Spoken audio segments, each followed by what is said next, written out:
ঘোষণাপত্রকে সংবিধানে অন্তর্ভুক্তির আহ্বানও জানান। তাদের হুঁশিয়ারি এবং বলছিল জুলাই ঘোষণাপত্র জুলাই মাসের ভিতরে দেওয়া হবে, কিন্তু সেটা আজও পর্যন্ত বাস্তবায়ন হয়নি, যার কারণে আজকে আবার আমরা এই অবস্থান কর্মসূচি নিয়েছি। জুলাই ঘোষণাপত্র এবং যে সেটা আমাদের সংবিধানে মূল সংবিধানে সেটা লিপিবদ্ধ করতে এখান থেকে ঘরে ফিরবেন না, এমনটাই তারা বলছেন। তারা বলছেন যে এখন দেশ জুড়ে যা কিছু হচ্ছে তার সবই আসলে সরকারের ব্যর্থতা, এমনটাই বলছেন।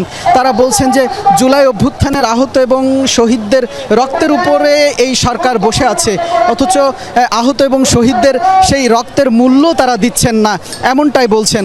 তারা বলছেন এই জুলাই সনদ বা জুলাই ঘোষণাপত্রের যেসব সাধারণ মানুষ এই দাবি আসলে তাদের, তাই অতি সত্বর আসলে তারা তাদের এই দাবি পূরণের কথা বলছেন। একই সাথে তারা বলছেন যে আহত ও শহীদ পরিবারের যেসব